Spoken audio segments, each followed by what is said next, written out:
My body knows how to do it. It's a girl. As we speak, every second, a woman gives birth somewhere in the world. It may sound ordinary, but for the woman living it, birth is nothing like that. Welcome to Born to be Wild, the podcast. We call in guests from Portugal and beyond to share real birth stories and lived experiences, and to explore what maternity care really feels like on the ground. In this podcast, we invite you to listen, question, and sometimes unlearn what pregnancy, birth, and postpartum are supposed to look like.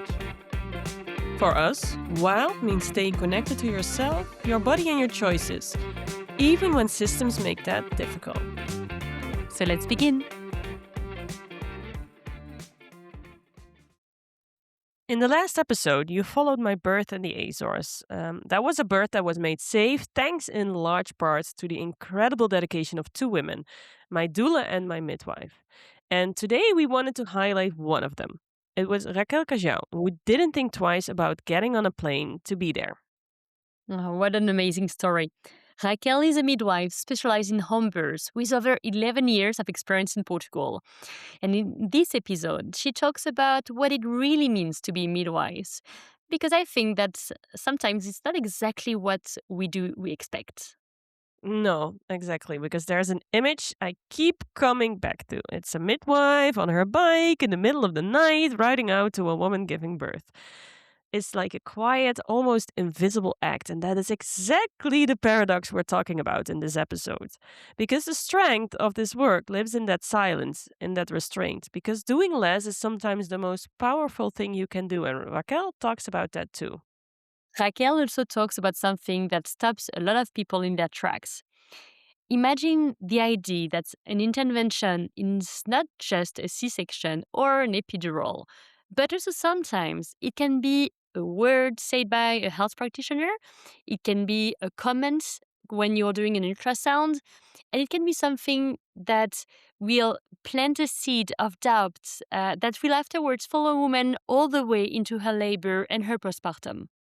Yeah, Raquel also talks about what years of study alone cannot teach you. It's the instinct to read a body, a breath, a small movement before asking a single question, just what she did during the birth of my daughter. And why that skill in Portugal still doesn't get the full recognition it deserves. So we hope you will enjoy this next episode with Raquel. Yes, let's go.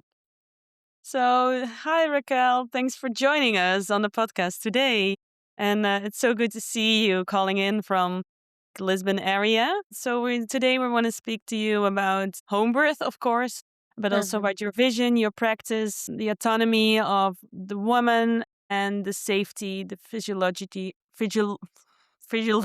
and restraint. In these podcasts, we have a few words that are difficult to pronounce when English is not your native language. Can you maybe start by telling the people listening a little bit about yourself and the work you're doing? Well, first of all, thank you, Irene and Aviva, for the invitation. And also thank you for your patience when I'm not expressing myself in a good way, because English is not my main language. So I'm Raquel. I'm a midwife, expert on home birth. So I'm working on home birth almost from 11 years now. When I decided to be a home birth midwife, I needed to do my specialization, because before that I was a nurse. Yeah. So I knew that I want to work in Portugal. So I started studying in Portugal, but I already was with a fit on other countries. One of them was Brazil, and Brazil was my nest on that way to being in touch with midwives that were experts, not just on home birth, but to follow a physiological and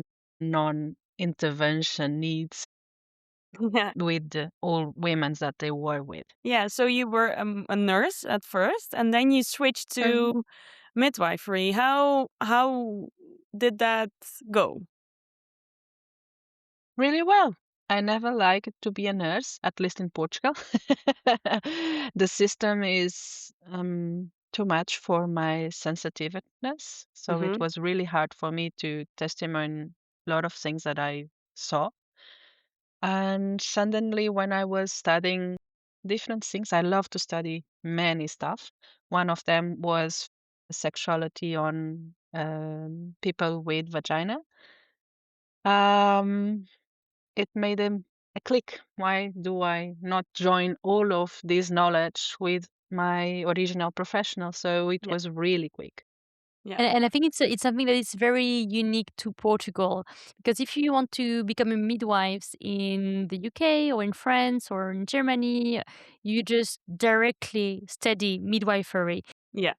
Whereas here in Portugal, you actually have to be first a nurse, so it's 5 years, and then you add an extra 2 years. Is that right, for midwifery? So you're very, very your Highly education is skilled. very long, and Yeah. yeah, you're highly skilled. And when you became midwives and you had your diploma, where did you start your career? So when I get my diploma, I start in Brazil to follow midwives, not just midwives on the health system, but also midwives that are considered traditional midwives. So I could have several ways of knowledge. And then I came back to Portugal and I started working on a maternity. Wait, I'm very curious. Who are those traditional midwives? What's the difference between them and like a regular midwives? So I don't know if the words that I'm using in English are the right ones, like traditional midwife, but it's how I say it in Portuguese. So they are women that have all the knowledge that comes for sharing in different generations, and that they get their experience working with other women and other Okay. midwives that most of the time they are also traditional, and they didn't made any classes like I made. Mm, and nowadays we have midwives that have this traditional knowledge, and then they also study the common curricula to be a midwife. Yeah. Yeah, exactly. Hmm. Those traditional midwives actually are very common in the rural and indigenous area. And so it's really a knowledge that is passed from the elders, family members, the older midwives, and from generation to generation. So it's really, there's no university degree, as you say, but it's all the skills that are built through practice within the community. Yes, yes, that's true. And it's quite interesting that as much I read evidence, what I found is much a lot of things that now we are having like this is evidence, we should do this, we should change the way that we work. It's things that I already knew. Yeah. Like for instance, free movement, free positioning, so all of that. Yeah, exactly. Yeah. They already had figured out everything, and we are just relearning what our civilization has forgotten. Yeah, because Yeah. where do you see the biggest misunderstanding about this natural physiological birth today? I want to be clear that I'm not against the evidence and system that we have right now, because there Mhm. are things that we can solve nowadays that before we couldn't. But I also uh, observe and study that the only focus on medicine, on interventions, on evidence, efface from the scenario the what is nature, what is observation, what is listening that came from centuries and centuries and centuries. So, in my perspective, we should join them together, because there are so many things that we cannot just um, glue it on all women's. We need to bring our knowledge from evidence and from traditional, and then have the confidence and the patience to observe, to listen that women, and then apply it if it's needed, and not Yeah. just like a protocol that we do Yeah. for all the people that are in front of us. And it's basically also not we versus them, but it's a joint care, like all together. Yes, yes. The women freedom in that. it's kind of her own timing as well. If at that moment of her life she's ready to do certain choices, and I Yeah, guess today in our society we're so a bit biased because we get so much information from the outside on how birth should be, how medicalized maybe it should be, yeah, and it's not that easy to trust our body and to listen to our body. exactly. Mhm, Hey, and if mhm, can make a small bridge to a topic, it's like the not doing of a midwife. Like you said, like you give the women their own choice and you respect their choice. But what I remember from my birth, your vision is to do as little as possible when a woman gives birth. It's almost like you're like it's like hands off unless there's something going on that needs a little bit of help. um, I think mhm. that's a very respectful way of treating women in birth, but some people think it might be a bit dangerous as well. What is your perspective on that? Well, we don't need to go to my perspective. We can check the evidence.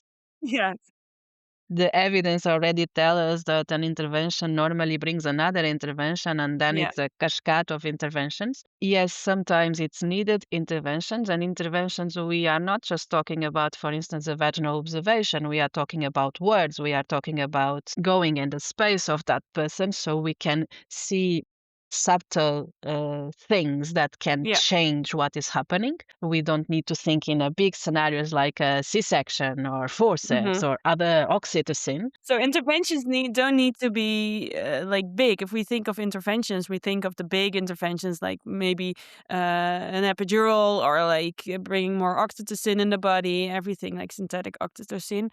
But for you, I think what you're saying is that interventions are also words and the things you say to a Yeah. woman. That's Yes. interesting.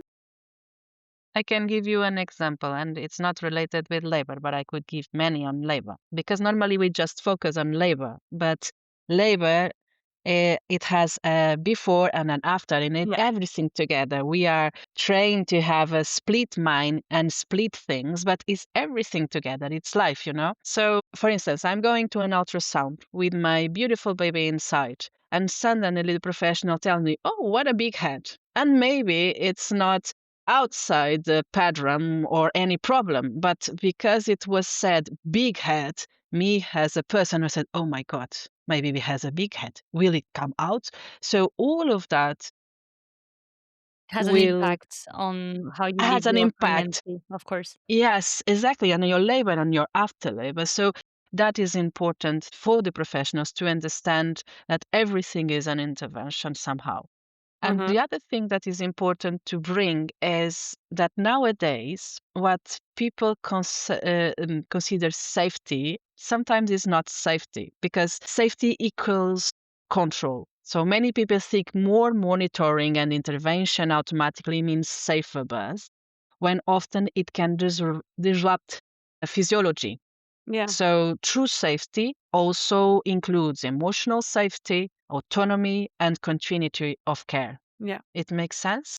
Yeah. Makes a lot of sense. How do you recognize the moment when birth needs an intervention and not only patience? So there's many signs. I can be on a corner observing, listening a labor, and the signs that I see that I listen on the woman can already tell me something. For instance, if a woman that starts to tell me her pain and it on her pain gives me a very, very high pain on a certain moment. It's quite challenge for me to explain this on a Mhm. podcast. Yeah. I understand, this pain is different from what I would be expecting. Mm. So I start to go around, this is a figure, a metaphor, to Mhm. understand if that pain is okay on that woman or if it tell me something about baby position, about the cervix where it is, etc., etc. Or for instance, a more common thing that people speak,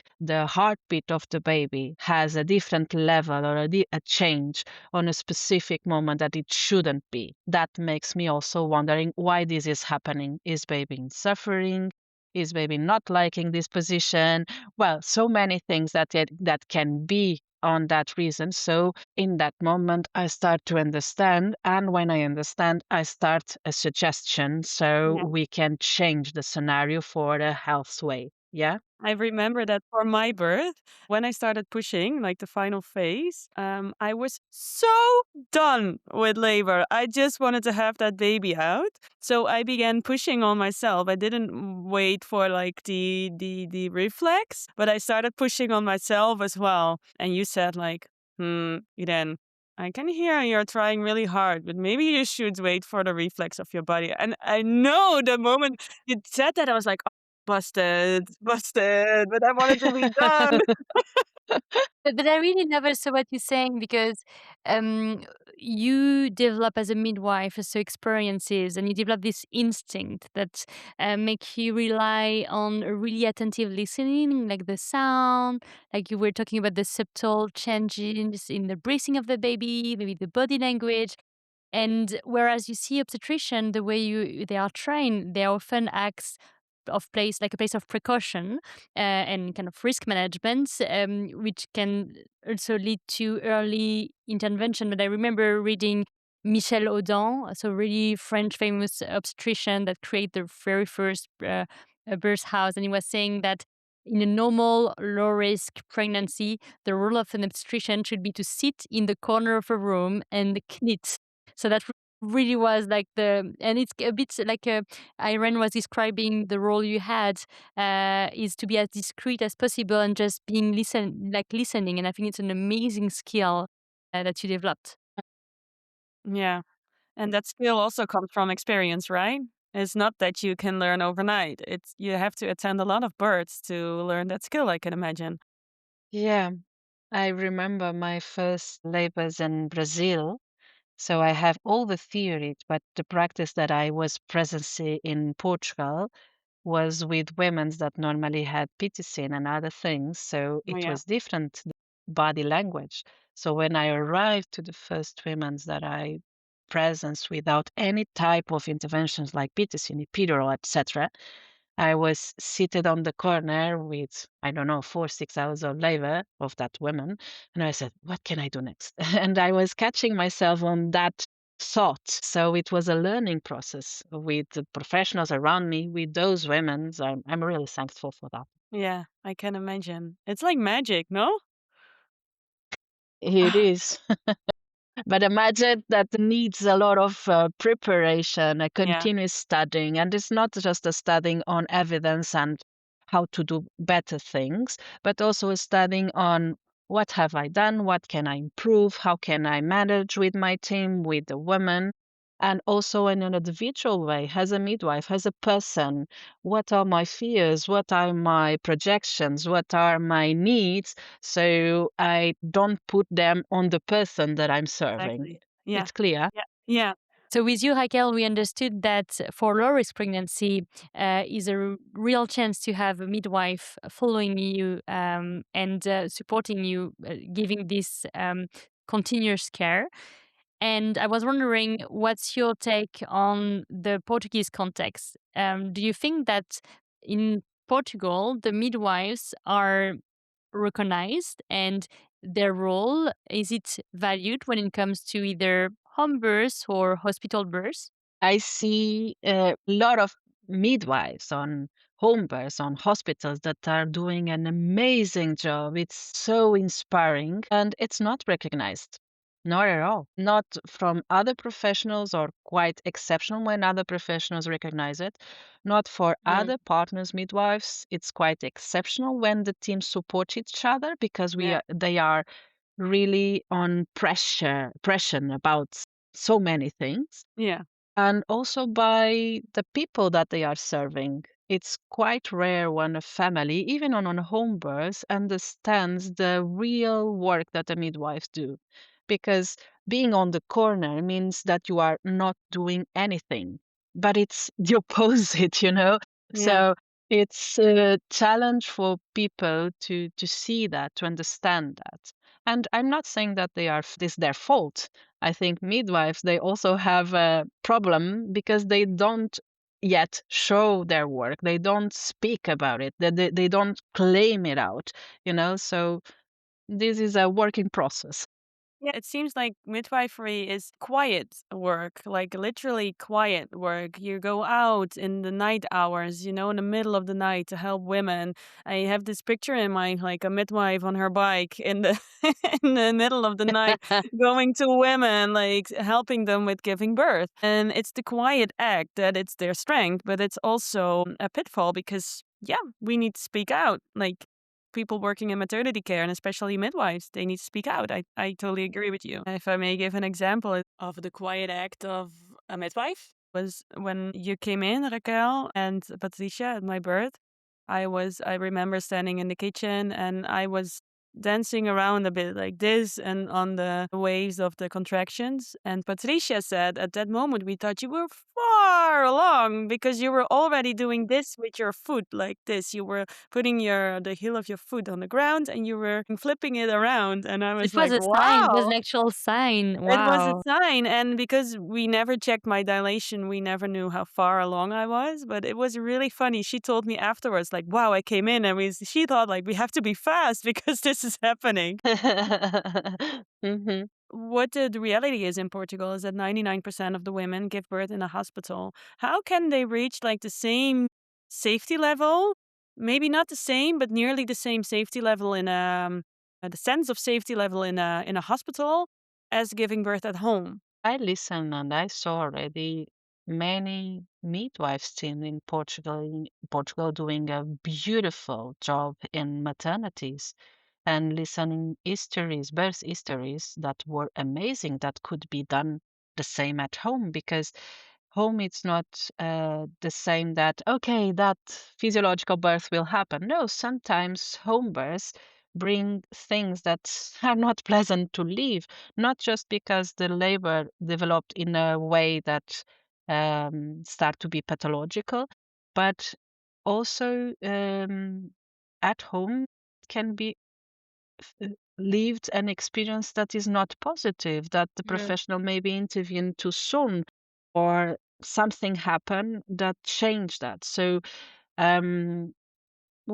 I try to not give like home births, yes, No, hospitals. No, no, it's not this that we are talking about. of We are course. talking about conditions that the woman should have, and professionals should have also conditions to work that way. So the birth could be follow on his physiology and normality.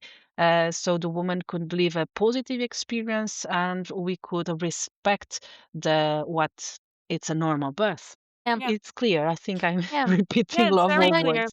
And so today at the hospital, there are hospitals that accept your birth plan, and you can ask for having a very soft light, to be surrounded by music, to have privacy, and where you can create an environment that allows you to focus. And as you said before, the hormonal system is so sensitive, so it responds a lot to all these environments. But today it is possible to create that. I guess it's not as easy at home, of course, but for some women they feel way safer in the hospital, so that also allows the oxytocin to build up during pregnancy, and they don't feel the fear. Oh, you said a lot of things, Aviva. So yeah, we women should have their births when where they feel safe, and it's professionals' responsibility to keep um, the trust and confidence on that normal birth. So I'm going to give an example.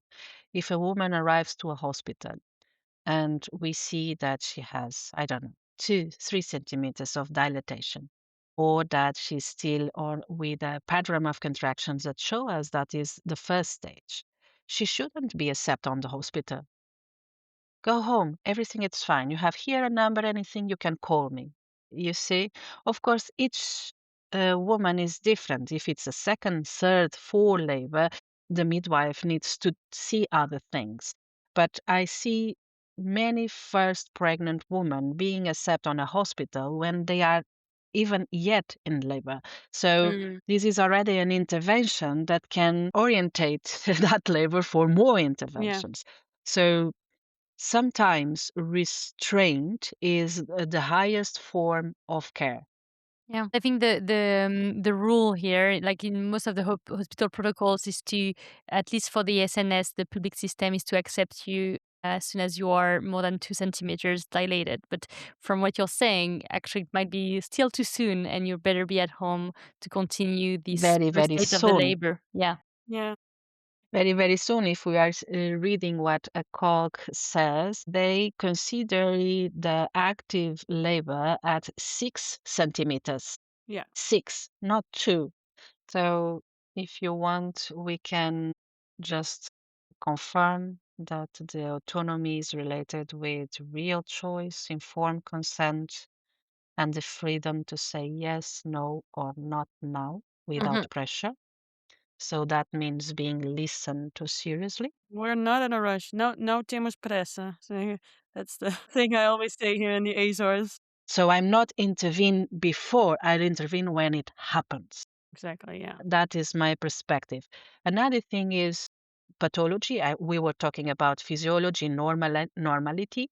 Another thing is if a woman develops a pathologies in pregnancy, for instance, preeclampsia, Yeah. that is a moment to act.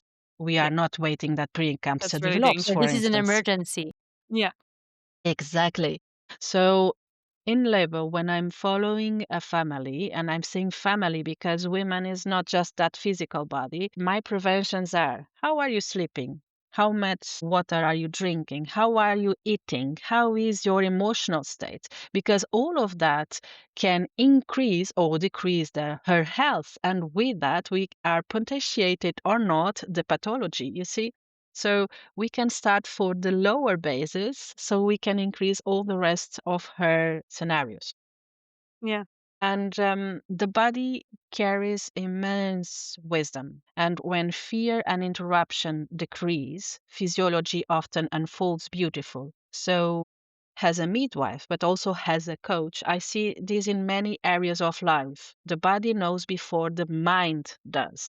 And it's my work as a professional, as a midwife, or as a coach, depending how I work, to see, to listen, to observe. And if it's needed, I'm going there. Most of the time, just to say, so Irene, you're pushing maybe too earlier. Just giving an idea. Yeah.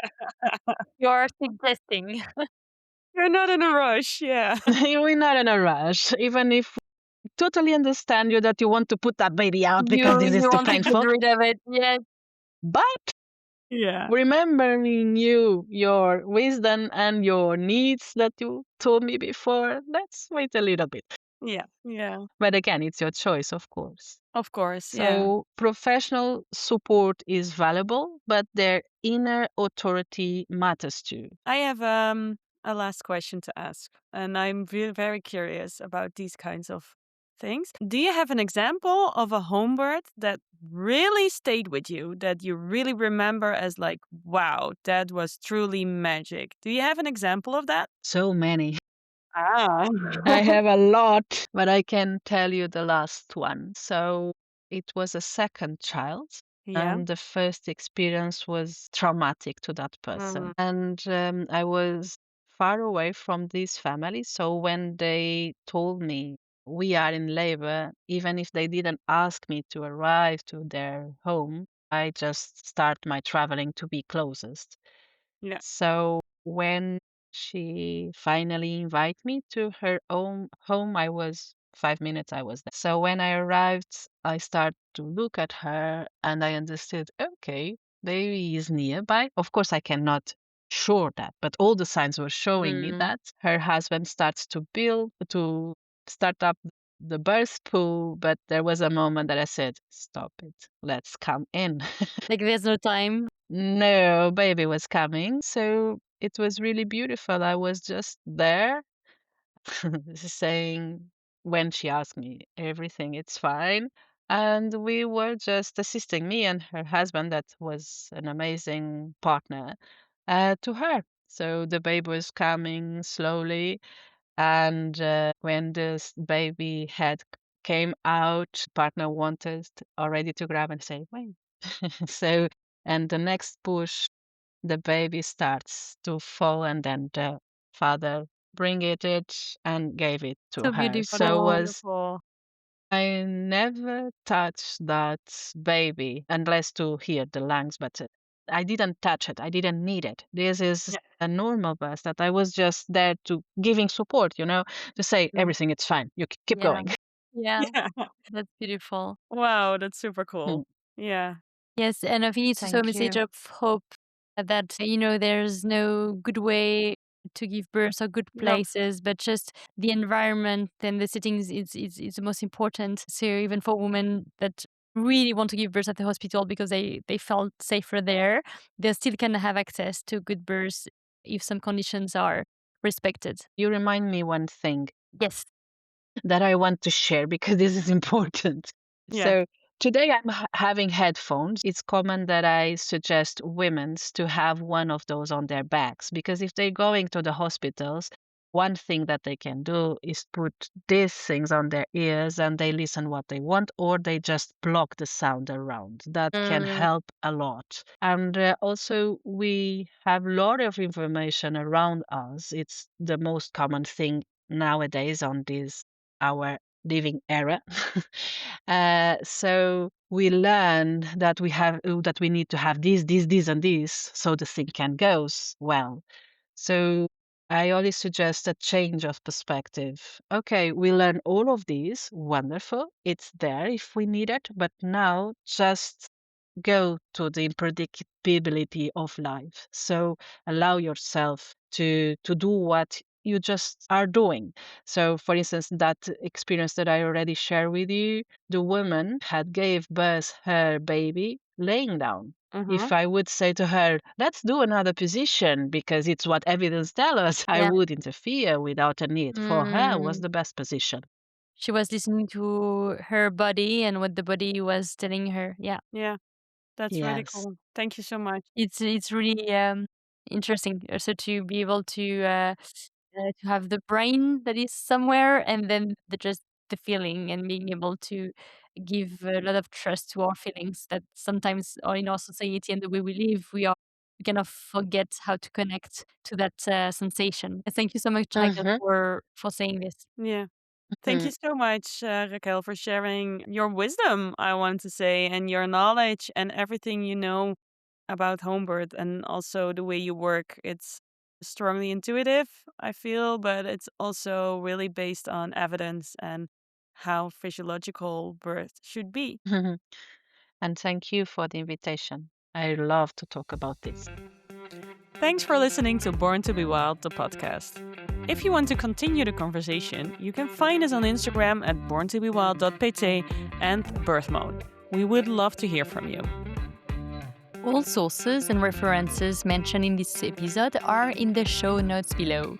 And if you enjoy this episode, of course, please share it with someone who needs to hear it. It's really the best way to help us grow. See you next time!